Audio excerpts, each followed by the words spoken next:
সুলতান মাহমুদ কবরের মধ্যে যাওয়ার পর কেমন ব্যবহার হলো বলো। সুলতান মাহমুদ গজনবীর বাদশা কয়, আল্লাহ আমার দয়া করে মাফ করে দিয়েছেন। কি কারণে মাফ করেছে? কোরআনের সাথে আদব রক্ষা করার আমলের কারণে। বলে সেই আমলটা কেমন ছিল? বলে আমি সুলতান মাহমুদ একদিন সফরে রওনা, রাতের বেলা কোথাও আমি মেহমান হয়ে আশ্রয় নিলাম। বড় বিল্ডিং নাই, কোন রকম একটা ভাঙা ছোট ঘরের কিনারে আমি থাকলাম। আমাকে থাকার জন্য একটা রুম দেওয়া হলো, ছোট্ট রুম। আমি যখন বিছানায় গিয়ে শুইব, হঠাৎ করে দেখি পায়ের কিনারায় ছোট ঘরে হালকা একটু তাকের মধ্যে জিন্দ কোরআন শরীফ রাখা আছে। আমি চিন্তা করলাম, আমি যেহেতু ঘুমাবো, কোরআন শরীফটা অন্য রুমে রেখে আসি। কোরআনটা হাতের মধ্যে নিয়ে আর এক রুমে যখন যাইতেছি, মাঝখানে গিয়ে দাঁড়ায় গেলাম। অন্তরের মধ্যে ভয় লাগলো, আরে আমি সুলতান মাহমুদের থেকে কোরআনের দাম তো অনেক অনেক গুণ বেশি। কোরআন সরাইয়া আমি কেন আরামের বিছনায় থাকবো? তা হতে পারে না, বরং কোরআনটা কোরআনের জায়গায় থাকবে, আমি প্রয়োজনে আর একটা ময়লা রুমে যাইয়া ঘুমায় থাকবো। এই চিন্তা করিয়া মাহমুদ বলে, আমি কোরআনটা আবার জায়গায় রেখে আমি বিছানা নিয়ে অন্য জায়গায় শুয়ে রইলাম ময়লার ভিতরে। আল্লাহর কাছে আমলটা এত ভালো লাগছে, আল্লাহ পাক কবরে যাওয়ার পরে কোরআনের আদব রক্ষায় আমাকে মাফ করে দিয়েছে। কে বলেছে কোরআনের অর্থ না জেনে পড়ে লাভ নাই? আমি তো বলে গেলাম, তুমি পড়তে যদি নাও পারো, খুলিয়া তাকায়া থাকলেও সওয়াব। শুধু কোরআন শরীফ খুলিয়া তাকায় দেখলো তোমার সওয়াব হবে। ওই কোরআনটা সিনায় লাগাও রে ভাই, আল্লাহর কোরআন পড়ো, আল্লাহর কোরআনের মহব্বত অন্তরে ঢুকাও, আর সুন্নতের মালাটা গলায় লাগায় দাও, আর আহলে হক ওলামায়ে কেরামের পরামর্শ নিয়ে জীবনটাকে সুন্দর করে চালাও। এর যুবক আল্লাহর গোলাম, র‍্যাবের চাকরি করে, আর্মির চাকরি করে, এরপর দেখছো মাঝে মাঝে তাদের সুন্দর কোরআনের তেলাওয়াত কত মজা। রমাদান আসলে দেখা যায় আর্মিরা আর্মিদের মধ্যে হাফেজ সাহেব তারাবি পড়াইতেছে, আর্মি হাফেজ। র‍্যাব বাহিনীর মঞ্চের মধ্যে তারা র‍্যাবের লোকেরা হাফেজে কোরআন নামাজ পড়াচ্ছে, 5 ওয়াক্ত ইমামতিও করতেছে। ও আল্লাহর বান্দা, আজকে তোমাকে বলছি না তুমি স্কুল কলেজ ছাড়িয়া মাদ্রাসায় চলে আসো, খবরদার কেউ বুদ্ধি দিল আসবে না। আমার দিলের দাবি হলো তুমি স্কুলে থাকো, কলেজে ভার্সিটিতে লেখাপড়া করে একজন ইঞ্জিনিয়ার হও, ডাক্তার হও, মুসলমানের জন্য বড় গৌরব। তবে আমার দাবি হলো তুমি স্কুল কলেজে পড়িয়া নবীর সুন্নতের মালাটা গলায় লাগাও। যত স্কুল কলেজ আছে প্রত্যেকের জায়গায় মসজিদ আলাদা আছে, অথবা আলাদা নামাজের রুম দেওয়া আছে, নামাজের পক্ষ লেখা আছে। তুমি কেন পারবা না রে বাবা? তোমার মতো যুবক ইংরেজি পড়ুয়া আমাদের আর্মি লাইনের না, তোমাদের লাইনের বহু যুবক তাকায় দেখো, স্কুল কলেজে পড়ে এক ওয়াক্ত নামাজও বাদ দেয় না। তোমার মতো যুবক র‍্যাব আর পুলিশ বিডিআরে চাকরি করে, নামাজ বাদ দেয় না। তোমার মতো যুবক কৃষি কাজ করে, ড্রাইভারি করে, নামাজ বাদ দেয় না।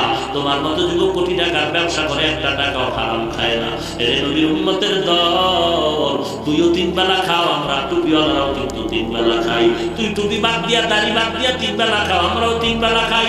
বরং তোদের থেকে আলহামদুলিল্লাহ ভালো খাই, অনেক বেশি খাই, পিওর খানা খাই। ওরে বাবা, তুমি টুপি দাড়ি লাত্তি মারিয়া ফালায় দিয়া বলো তুমি রাতে ঘুমাও, আমরা কি ঘুমাই না? আমরাও তো ঘুমাই। তুমি টুপি দাড়ি বাদ দিয়া রাতে ঘুমাও, আমরা টুপি দাড়ি লইয়েই রাতে ঘুমাই। তুমি টুপি দাড়ি বাদ দিয়া ইলিশ মাছ দিয়া খানা খাও, আমরা তোমাদের থেকে বেশি খাই। তুমি টুপি দাড়ি বাদ দিয়া ব্যবসা করো, আমরা টুপি দাড়ি লইয়াও আলহামদুলিল্লাহ সঠিক লাইনে ব্যবসা করি। তুমি টুপি দাড়ি বাদ দিয়া আজকে তুমি দুনিয়ার লাইনে দৌড়াও, বিভিন্ন জায়গায় সফর করো, আমরা টুপি দাড়ি নিয়ে সারা দুনিয়াতে সফর করতেছি। তুমি টুপি দাড়ি নিয়া, টুপি দাড়ি বাদ দিয়া আজকে টাকার মালিক হইয়া বেল নিয়ে ঘুমাও, আর আমরা টুপি দাড়ি ঠিক রাখিয়া আল্লাহর মহব্বত নিয়ে বেল নিয়ে ঘুমাই। এর নবীর উম্মতের দল, একটু বলো তোমরা টুপি দাড়ি না রাখায় কি পরিমাণ আরামে আছো, আর আমরা টুপি দাড়ি রাখার কারণে কি পরিমাণ কষ্টে আছি। আল্লাহর কসম করিয়া বললেও ভুল হবে না, এই জমিনের মধ্যে শুধু বাংলাদেশ না, টুপিওয়ালা, দাড়িওয়ালা, কোরআনওয়ালা, নবীর আদর্শওয়ালাদের মতো সম্মানেও কেউ নাই, শান্তিতেও কেউ নাই। কবরে নিয়ে রাখবে, যেই কবরের মধ্যে ডান বাম করার কোনো সুযোগ নেই, চাপা মাটি দিয়ে ফেলাইবে। ওই কবরে যদি গুনাহগার হয়ে কবরে যাও, আমার মায়ার নবী চোখের পানি ছেড়ে কান্না করে বলছেন, মা, একটা জীবিত বকরির চামড়া খুললে যেই পরিমাণ কষ্ট, তার থেকে 1000 পরিমাণ কষ্ট একটা বেনামাজি গুনাহগার একজন কবরের সময়। চরমনের জমিনে ঘুমান্ত সৈয়দ ইসহাক রাহমাতুল্লাহি আলাইহি বলে, একটা লাঠির আগায় আলকাতরা মাখিয়া তুলার মধ্যে বাড়ি দিলে যেমন তুলাগুলো আলকাতরায় ধরিয়া নিয়ে আসে। ওরে আজরাইল যখন বেনামাজির জীবনটা নেওয়ার জন্য আসলো, আজরাইলের মাথা আসমানে, পা জমিনে, এক হাত মাশরিকে আর এক হাত মাগরিবে, চোখ দুইটা নীল দরিয়ার মতো বড়। ওই বেনামাজি দেখা মাত্র ওর হাত পা বাঁকা হয়ে যাবে, যাবে, রূহটা পালাইতে শুরু করবে।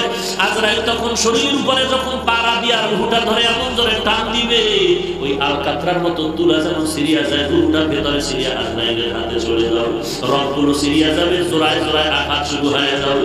এরে নবীর উম্মতের দল, ওই অন্ধকার কবরে নেওয়ার পর চাপা মাটি দিয়ে যখন সবাই বিদায় হয়ে যাবে, এমন একটা বাগবাগান দিনের বেলা যাইতেও বড় ভয় লাগে। এর যুবক কয়দিন আর যৌবনের বাহাদুরি করবি, এমন কোনো দিন নেই যুবকের লাশের খবর নাই, যুবকের মরণের খবর নাই। বেশিরভাগ মরণের খবর যুবকের লাশ, বাসের নিচে যুবক, পানির তলে যুবক, ঘরের বিছানায় মরা লাশ, তাও যুবকের লাশ। কয়েকদিন আর বাহাদুরি করবো রে বাবা, এখানে বছর ঘর পর্যন্ত যাওয়ার গ্যারান্টি তোমার হাতে নাই। এরে আল্লাহর গোলাম, যদি আল্লাহ ফেরেশতা আসবে তিনটা প্রশ্ন করার জন্য, যারা দিতে পারবে না আমলওয়ালা, আলহামদুলিল্লাহ কবর জান্নাতের বাগান হয়ে যাবে। আর যারা গুনাহ নিয়ে কবরে যাবে, এরা তো জবাব দিতে পারবে না, বলবে হা হা না আদরি। আফসোস, বড় আফসোস, আমি কিছুই বলতে পারি না। একটা প্রশ্নের জবাব যখন দিতে পারবে না, গাইবে আওয়াজ হয়ে যাবে, তাড়াতাড়ি কবরের মাটি দুই পার্শ্ব থেকে চাপ দাও। চাপের সাথে পাথরের হাড়গুলো চুরমার হয়ে যাবে। একটা নয়, দুটো নয়, 70 থেকে 99টা সাপ কবর ভরে যাবে। জাহান্নামের দরজার সাথে লাইন হয়ে যাবে। একটা সেকেন্ডের আযাব সহ্য করার শক্তি কারো নাই। ওই চিন্তা ভাবনা করিয়া সাহাবায়ে কেরাম ঘুমাইতে পারে না, কান্না করেছে। ওই চিন্তা করিয়া সমস্ত আল্লাহওয়ালারা সারা রাত কান্নায় কাটায় দিয়েছে। আজকেও বাবা তুমি কি ভাবতেছো জানি না। ওই কবরে থেকে বাঁচার যদি কোনো রাস্তা খুঁজো, তাড়াতাড়ি আল্লাহর কাছে তওবা করো। দুনিয়ার ঘরে আগুন লাগলে পানি ছাড়া যেমন ঠান্ডা করা যায় না, ওরে গুনাহগার হয়ে যদি কবরে যাও, জাহান্নামের আগুন চোখের পানি ছাড়া ঠান্ডা করা যাবে না। আল্লাহর কাছে চোখের পানি ছেড়ে কান্না করো রে ভাই। মায়ার নবী বলতেছেন, গাভীর ওলান থেকে দুধ বের করে ভিতরে যেমন ঢুকানো সম্ভব হবে না, ওরে জাহান্নামের ভয়ে যদি চোখের পানি কেউ ছেড়ে দাও, আল্লাহর নবী বলেন কান্নাওয়ালা বান্দা কেউ জাহান্নামে ঢুকানো সম্ভব হবে না। কান্না যদি না আসে, দেখো তোমার কানে নামে কত বান্দা মুনাজাত করিয়া চোখের পানি ছেড়ে কান্না করে, আমার চোখে কেন পানি আসে না? অবশ্যই গুনাহের কারণে দিলটা পাথর হয়ে গেল। আল্লাহর কাছে দিলটা নরম করে বলো, আল্লাহ আর গুনাহ করবো না, তুমি দিলটা নরম বানায় দাও। কান্নাওয়ালা চক্ষু দান করো আল্লাহ, কান্নাওয়ালা চক্ষু দান করো আল্লাহ। আজকে এই ময়দান থেকে তওবা করে যাব, আর নামাজ ছাড়বো না, মা বাবাকে কষ্ট দিব না, আল্লাহওয়ালাদের বিরোধিতা করবো না, 5 ওয়াক্ত নামাজ পড়বো, দেশ ও জাতির বিরুদ্ধে ষড়যন্ত্র করবো না, মা বাবার খেদমত করবো, আহলে হক ওলামাদের পরামর্শ নিয়ে চলার চেষ্টা করবো। গলায় ছুরি আসলেও মরে যাব, তারপর নবীর বিরোধিতা করবো না, সুন্নতের আমল ছাড়বো না। দরখাস্ত কি? সাদা কাগজ আর কলম নাও, চেয়ারম্যান বরাবর আবেদন করো। আমি তো পারি না, বলে তো আমার পিএস এর সাথে যোগাযোগ করো। বরাবর চেয়ারম্যান সাহেব লেখে, এরপরে কিছু গুণগান গাও। চেয়ারম্যান সাহেব, আপনার মতো এরকম ভালো লোক সারা জমিনে খুঁজলে পাওয়া যাবে না, আপনি সর্বশ্রেষ্ঠ ব্যক্তি। তারপরে চেয়ারম্যানকে গুণগান গাই একটু আনন্দিত করো, এরপরে তার মনটাকে তোমার দিয়ে ঝুঁকাও। কিভাবে ঝুঁকাইবা বলো, চেয়ারম্যান সাহেব আমি আপনার এত বড় আপন যে আপনার বউও এত আপন না, আপনার ছেলেও আপন না, মেয়েও আপন না। এইভাবে তুমি লেখো। এরপরে শেষ কথা বলো, চেয়ারম্যান সাহেব সব পান দেওয়ার পর মূল মাকসাদ হলো আমার 20,000 টাকা দরকার। চেয়ারম্যান 20,000 টাকা না দিলেও যেই গুণগান গাইছেন আর যে আস্থার প্রতিজ্ঞাবদ্ধ হয়েছেন আপনি, তা কিছু না কিছু আপনাকে দিবেনই, এতে কোনো সন্দেহ নেই। আল্লাহ বলেন, এই বান্দা তুই জান্নাতে যেতে চাও, আমি আল্লাহ নিব। কিভাবে নিব? আমার কাছে সাহায্য চাও। আল্লাহ সাহায্য কেমনে চাই তো জানি না, আগে আমার প্রশংসা কর। আলহামদুলিল্লাহি রাব্বিল আলামিন আর রহমানির রহিম মালিকি ইয়াউমিদ্দিন। সব গুণগান আল্লাহ আপনার, আপনি দোনোজাহানের রব, আপনিই তো রহমান, আপনিই তো রহিম, আপনিই তো বিচার দিবসের একমাত্র মালিক, প্রতিদান দিবসের মালিক। এরপরে বলে, ও বান্দা, তুই আমার কি সম্পর্কে, কি পরিমাণ তুই আমার আপন তাও বল।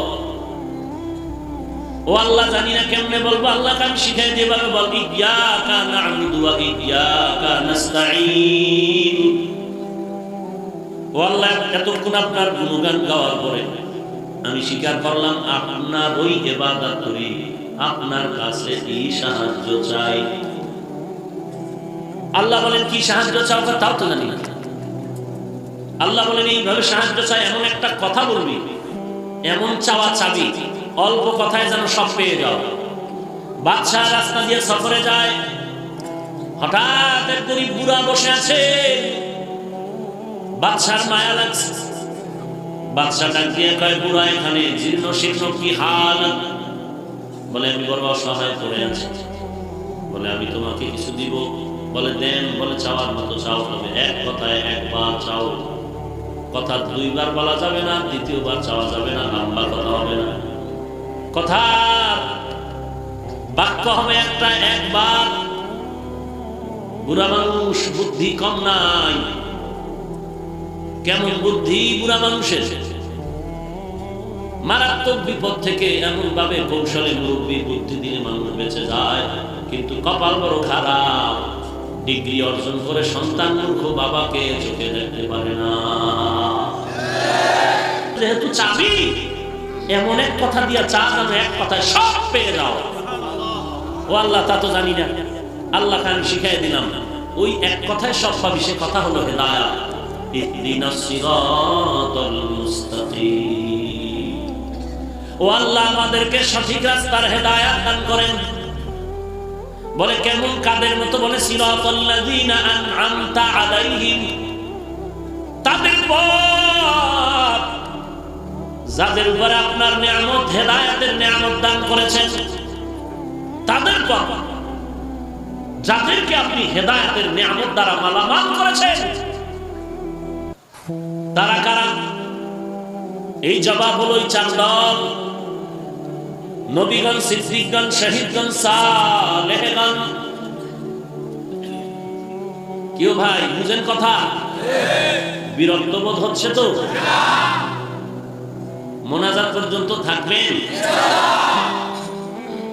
ভালো করে বুঝেন, ভুল হলে ধরায় দিয়ে। আল্লাহর কাছে আমরা পথ চাইলাম, হেদায়েতের পথ। কাদের মতো? বলে, যাদেরকে আপনি হেদায়েতের নিয়ামত দান করেছেন, তাদের পথ। তারা কারা? বলে, চার দল: নবীগণ, সিদ্দিকগণ, শহীদগণ, সালেহগণ। এরা তোমাদের হেদায়েতের পথিক, তোমাদের দিয়া আলো দিয়ে সামনে আগায় দিবে। এরা হেদায়েতের পথিক। আল্লাহ নিজেই বলেন, ওয়া হাসুনা উলাইকা রাফিকা। এই বন্ধুগুলো কত সুন্দর! আল্লাহ যদি বলেন সুন্দর, সেটা কেমন সুন্দর! এই হয় কেন ভাইরা আমার? আমাকে একটা প্রশ্নের জবাব দেন। সাহাবায়ে কেরামরা আমল করছেন, সুন্নাত মানছেন, জিকির আজকার, তেলাওয়াত, নামাজ, হজ, যাকাত, মোটামুটি আমল করছেন নি? কি পরিমাণ? আমাদের থেকে কিছুটা কম, আরো কম। হ্যাঁ, কি পরিমাণ বেশি? খাজা মুঈনুদ্দিনের মতো, মাইজভান্ডারের পীরের মতো, সরমনাই মুজানির মতো, মুজাদ্দিদ আলফের সানির মতো আছে কোনো তুলনা? সবাই একমত? এখনো বুঝেন নাই? বুঝছেন? সাহাবায়ে কেরাম আমল করেছেন, কম না বেশি? বলেন। আচ্ছা, এই যে আমল করলেন, কার থেকে আমল শিখলেন? ভুলে গেছেন? সাহাবায়ে কেরাম যে আমল করছেন, কারো থেকে শিখছেন না? কার থেকে শিখছেন? হ্যাঁ, সবাই বলেন না যে নবীর থেকে। কেন? ওই সময় কোরআন হাদিস ছিল না। হ্যাঁ, সন্দেহ? তো সন্দেহ না থাকলে সত্য কথা বলবেন, বাঘের মতো, বিড়ালের মতো মেও মেও করেন কেন? সাহাবায়ে কেরাম আমল শিখছে কার থেকে? কোরআন হাদিস তখন ছিল না। ছিল? হ্যাঁ, ছিল। তাহলে কোরআন হাদিস দিয়ে না আমল শিখলেন, নবীর থেকে শিখলেন কেন? ও, কোরআন হাদিস বুঝতেন না। সাহাবায়ে কেরাম কোরআন শরীফ কম বুঝতেন, ব্যাখ্যা কম জানতেন, তাফসীর কম জানতেন, হাদিস কম বুঝতেন, আবু হানিফার থেকে কম বুঝতেন, ডাক্তার জাকির নায়েক থেকে কম বুঝতেন, চরমনাই তাবলীগওয়ালা দেওবন্দের থেকে কম বুঝতেন। তাহলে কোরআন হাদিস যদি বেশি বুঝে থাকে, কোরআন হাদিস থাকতে নবীকে দেখে আমল করবে কেন? মাস্তানি করো না, যে কোনো ব্যক্তি লাগবে না, মুরব্বী লাগবে না, ইমাম লাগবে না, মাযহাব লাগবে না, মাস্তানি করো, মাস্তানি করো। ইসলাম তোর বাবার টাকায় চলে, ইসলাম মদিনার থিওরিতে চলে, তোর বাবার কথায় চলে না। ইমাম লাগবে না, মাযহাব লাগবে না, তাবলীগ লাগবে না, কোনো ব্যক্তি লাগবে না, উস্তাদ লাগবে না, মুরব্বী লাগবে না, তো শয়তান লাগবে তো। আহমদ মুনাফিক, বুঝেই না, মানবে কসু, বুঝেই না, তো এই লোকটা দ্বীনের উপরে চলবে কি করে? হ্যাঁ, আল্লাহর নবী ওই সিলসিলা জারি করে গেছেন যে কোরআন হাদিস থাকবে, তার সিদ্ধান্ত অনুযায়ী চলবে, আর তোমরা কোরআন হাদিসের মাপকাঠিতে নবীকে দেখে দেখে আমল করো। কোরআন হাদিস থাকবে ওর মাপকাঠিতে, সাহাবাদের থেকে আমল শিখো। আমাকে দেখছে সাহাবারা, সাহাবাদেরকে দেখবে পরবর্তীরা, পরবর্তী তাবিঈনদেরকে দেখবে তাবে তাবিঈন, তাবে তাবিঈনদেরকে দেখবে অন্যরা। এইভাবে দেখতে দেখতে উলামায়ে কেরাম কোরআন হাদিসের মাপকাঠি অনুযায়ী দুনিয়ার উম্মত কিয়ামত পর্যন্ত, আমি নবী থাকবো না, আমার সাহাবা থাকবে না, কিয়ামত পর্যন্ত উলামা থাকবে। অতএব আহলে হক উলামাদের দেখে দেখে দেখে দেখে এরপরে আমল শিখি।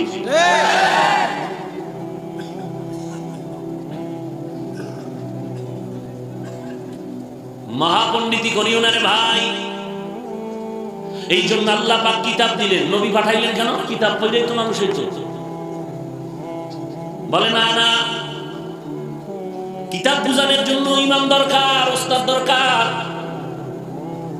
কোরআন এমন একটা কিতাব যে বাংলা তরজমা পড়লেই তুমি এর ব্যাখ্যা জানতে পারবা না। কোরআন এমন একটা ইলমের মহাসমুদ্র। কোরআনের মধ্যে একটা আছে বালাগাতের রাস্তা। এই লাইনে যারা মাহের, যারা অভিজ্ঞ, তাদের লেখা বই পড়লে তোমার জীবন শেষ হয়ে যাবে, তাদের লিখিত কিতাব শেষ করা যাবে না। কোরআনের এক রাস্তা বালাগা, এক রাস্তা মানতে, আর একটা রাস্তা হলো নাহবু সরফ, আর এক রাস্তা হলো ফিকহ, আর এক রাস্তা হলো তাফসীর।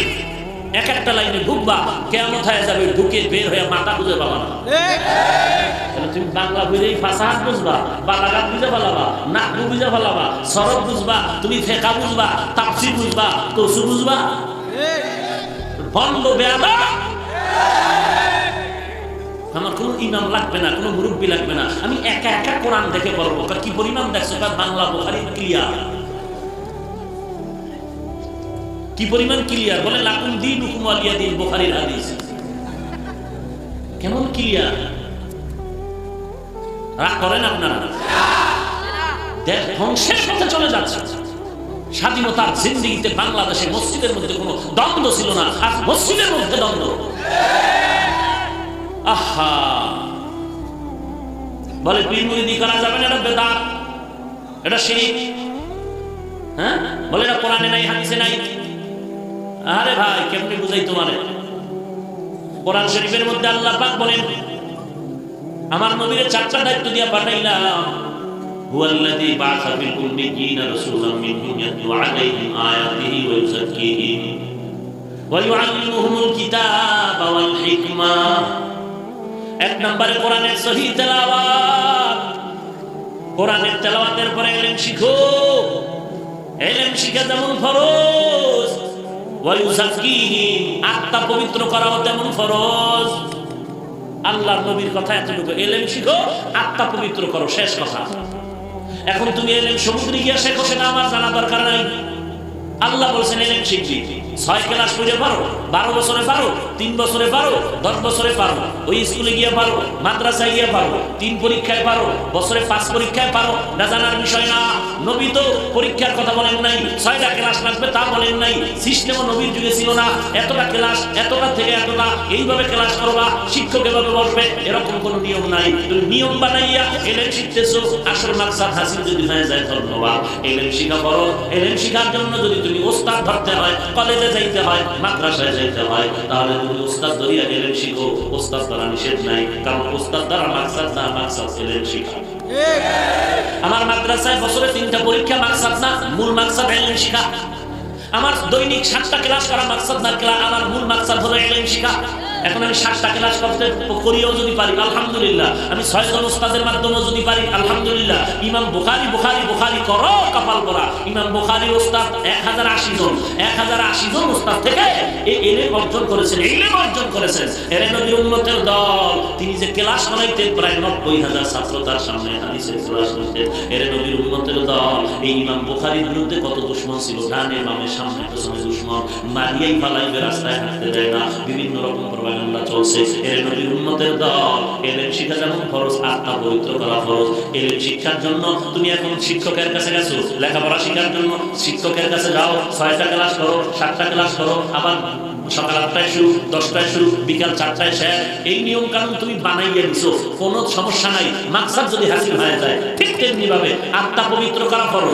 এখন এই আত্মা তুমি নিজে নিজে যদি পারো করো, যদি না পারো ওস্তাদ দ্বারা লাগবে। ওই ইলম শিক্ষার জন্য যেমন শিক্ষক ধরো, ঠিক আত্মা পবিত্র করার জন্য শিক্ষক ধরতে হবে। ওইটারে যেমন তুমি শিক্ষক বলো, এটাও শিক্ষক হবে। আমাদের লাইনে তাদের নাম এরকম, একটা হলো মুদাররিস, মুহাদ্দিস, আর ওই যারা আত্মা পবিত্র সবক দেয়, কেলাস দেয়, এদেরকে আমাদের ফার্সি ভাষায় এই জগতে সবাই বলে পীর, কোরআনের ভাষায় বলা হয় মুর্শিদ। মান ইয়াহদিল্লাহু ফাহুয়াল মুহতাদ ওয়া মান ইউদ্লিল ফালান তাজিদ লাহু ওয়ালিয়াম মুরশিদা। কপাল ভালো থাকলে হেদায়েত পাবি, কপাল খারাপ হলে হেদায়েত তো পাবি না। হেদায়েত পাওয়ার মতো কোনো মুর্শিদও পাবি না। এখন ইলম শিখতে গিয়ে যদি তোমার ক্লাস করা শিক্ষকের কাছে যাওয়াটা বেদাত না হয়, তাহলে আত্মা পবিত্র করতে গিয়ে পীরের কাছে যাওয়াও বেদাত হবে না। যারা বলবে তারা ভণ্ড, ওদেরকে যারা ভণ্ড বলবে না তারাও ভণ্ড। বাকি রইল পীরের নামে যে গাঁজাখুরি চলতেছে, এর বিরুদ্ধে বলবো। পীরের নামে শিরক চলতেছে, সিজদা চলতেছে, এর বিরুদ্ধে বলবো, কঠিন ভাবে বলো। কারণ আমার রাসূল থেকে বড় পীরের নাম কি? সবাই কথা বলেন। আমার নবীর থেকে বড় পীর খাজা মঈনুদ্দিন, শাহজালাল, শাহপরান, শাহ মাহদুব, শাহ আলী, হামজাহান আলী, শাহ আমান, বড় পীর আব্দুল কাদের জিলানী, মুজাদ্দিদ আল ফেসানি, মুহাদ্দিসে দেহলভী, হাজী ইমদাদুল্লাহ মুহাজিরে মক্কি, ঈসা নবী, মুসা নবী, ইব্রাহিম নবী, ইউসুফ নবী, ইয়াকুব নবী। আমার নবীর থেকে বড় পীর আর কেউ? সবাই একমত, সবাই একমত। এরা নবীর উম্মতের দল, আমার নবীর থেকে দাবি আর কেউ নাই। বলো সে নবীর কি নাম? মুহাম্মাদুর রাসূলুল্লাহ, মুহাম্মাদুর রাসূলুল্লাহ, মুহাম্মাদুর রাসূলুল্লাহ। পীরের নাম নিলে যদি বেয়াদবি হয় তো নবীর নাম নিলে কাফের। পীর সাহেবের নাম নিলে যদি বেয়াদবি হয় তো আল্লাহর নাম নিলে তুই ট্রিপল কাফের। আসলে কি নবীর নাম নেওয়া যাবে না? বিশ্বের নাম নেওয়া যাবে না? আল্লাহর নাম নেওয়া যাবে না? যাবে মানে নিতেই হবে। যত নিবি, ময়লা জামায় যত সাবান লাগাবি তত পরিষ্কার। বান্দার জবানে আল্লাহর জিকির যত চালু রাখবা, নবীর দুরূদ পড়বা, ততই দিল পরিষ্কার। তাহলে পীরের নাম নেওয়া যাবে নি? যারা বলে নিলে ব্যক্তি হবে সব টাটকা মূর্খ। ওর মায়ের মূর্খ, ওর বাপের মূর্খ, ও নিজেও মূর্খ। রাগ করলেন? পীরের বিরুদ্ধে বললাম। এর নবীর উম্মতের দল, আমার নবী মানুষের দাঁড়ে দাঁড়ে দাঁড়ে দাঁড়ে ঘুরে ঘুরে কালেমার দাওয়াত দিয়েছেন কিনা? তাল মিলান বলবে আসলেই দিছেন। একজনের দরকারে যদি কই দিছেন, পারবেন নি ধাক্কা কুলাইতে? আমার নবী তায়েফের ময়দানে যায় নাই? উহুদের ময়দানে যায় নাই? এর নবীরা আসে উম্মতের দল। আমার নবী যদি মানুষের দাঁড়ে দাঁড়ে দাঁড়ে দাঁড়ে গিয়ে কালেমার দাওয়াত দিয়ে মার পেতে পারে, রক্ত ঝরাতে পারে, ওই মুরিদেরা, পীরের মুরিদেরা শোনো, 30 বছর পীরের দরবারে যাও, তোমার পীর সাহেব একবার ইমামতি করিয়া নামাজ পড়াইতে পারলো না, 30টা বছর পীরের দরবারে ঘুরতেছো, তোমার বাবা পীর বাবা এলাকায় এসে মানুষের কোরআন হাদিসের বয়ান করতে পারলো না, কারণটা কি? একটু আমাকে জবাব দাও। তোমার পীর খানেকা থেকে কেন বের হইয়া মানুষের কোরআন হাদিসের বয়ান শোনায় না? আমাকে একটু গোমরটা বলো, গোমরটা ফাঁস করে বলো, আসলে কি তোমার পীর মহিলা নাকি হিজড়া? নাহলে খানকা থেকে বের হয় না, কারণ কি? ওদের সাইজ করতে দেখ আসলে কি মহিলা না হিজড়া। এই চাঁদপুর জেলার মুসলমান, শাহরাস্তি থানার মুসলমান, কি কোন পিসের দালালি করতেছি? সব বলতেছি মদিনার নবীর মহব্বতে জাহান্নাম থেকে বাঁচানোর জন্য। আমি তো পীরের মুরিদ, তো ওই রকম মহিলার হিজড়া পীরের মুরিদ না। আমার পীর হ্যাঁ আর সবই বলাও কানা নবী, বাচ্চা বাচ্চাই নাই, ভবিষ্যৎ নবী কি দুষ্টামি বন্ধ নেই। বুঝেন নাই? আল্লাহ সব ভাইকে হেদায়েত দান করুন। আর একটু সামনে আগাবো ভাইরা আমার। আল্লাহর নবী বললেন বিদায়ের বেলা দুটো জিনিস রেখে গেলেন, কোরআন আর সুন্নাত। এই দুটো জিনিস আঁকড়ায় ধর। আজ মুসলমানের কাছে আল্লাহ কোরআনও নাই, নবীর সুন্নাতও নাই,